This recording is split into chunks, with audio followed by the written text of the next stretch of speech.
দুই একজন যারা এই ভিডিওটা দেখছো বা আমার ভিডিও দেখো তাদেরকে ধন্যবাদ।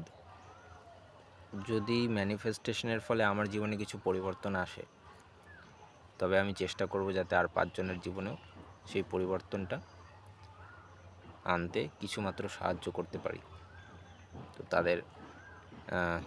তাদেরকে ধন্যবাদ। আচ্ছা, এবার আসি ইমপ্রুভমেন্টের কথায়। কি ইমপ্রুভমেন্ট হলো? গতকাল থেকে এক্সারসাইজ শুরু করেছি, যেটা একটা পরিবর্তন, এটা দরকারও ছিল। আচ্ছা, প্রশ্ন দুটোই, যে আমি কি চিন্তা করছি আর তার ফলে আমার জীবনে কি পরিবর্তন হচ্ছে, মানে ম্যানিফেস্টেশনের জন্য আর কি। আমি কি চিন্তা করছি? আমি চিন্তা করছি, আমি ডুয়ার্স ম্যানিফেস্ট করার চেষ্টা করছি আমার একজন প্রিয় মানুষের সাথে, একজন কাছের মানুষের সাথে, আমার ভালোবাসার জনের সাথে। এইবার তো আমি চিন্তা করছি একটা সুন্দর হোটেল, রিভারউড রিট্রিট বলে হোটেলটার নাম। সেই হোটেলের রুম, যেটা আমি ডাউনলোড করেছি গুগল থেকে, এবং সেই হোটেল সম্পর্কে ইউটিউবেও ভিডিও দেখেছি, দেখে তার থেকে যে ইনফরমেশনগুলো পেয়েছি সেই ইনফরমেশনগুলোকে ধরে আমি চিন্তা করার চেষ্টা করছি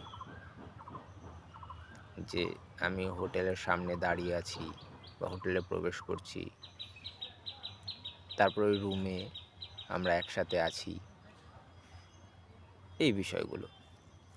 এই চিন্তার ক্ষেত্রে একটা জিনিস যেটা হলো যে আমার এই মেন্টাল ইমেজ যত পরিষ্কার হবে, যত পরিষ্কারভাবে আমি চিন্তা করতে পারবো, আমার চিন্তার মধ্যে যত ক্ল্যারিটি থাকবে, তত আমার ভালো ম্যানিফেস্টেশন হবে, তত দ্রুত হবে। এটা হলো প্রথম কথা।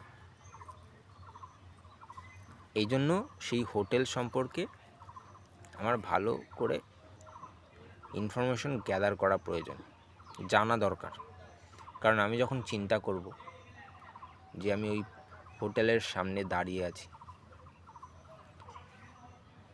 তখন যাতে আমার ভিশনগুলো আসতে পারে, আমার যাতে ভিজুয়ালগুলো ক্লিয়ার হয়।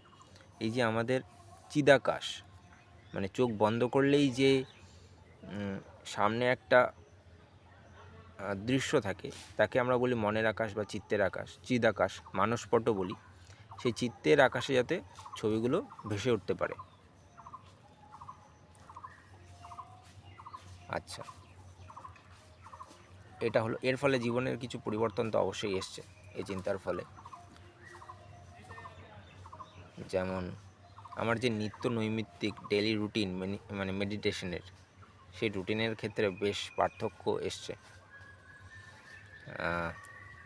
সকালবেলায়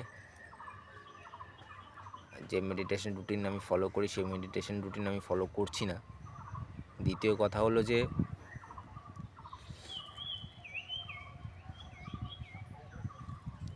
কিছু দুঃসংবাদ পেলাম,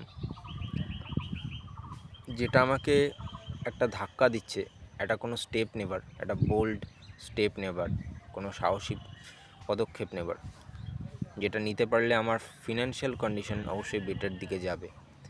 তো এটা একটা ইউনিভার্সাল পুশ বলা চলে। আর এরকম যে হয় আমি জানি, এর আগেও হয়েছে। এখন সেই স্টেপটা না নেওয়া পর্যন্ত আমি বলতে পারছি না। তো এই পর্যন্ত, এবার আগে দেখা যাক। জয় শিব।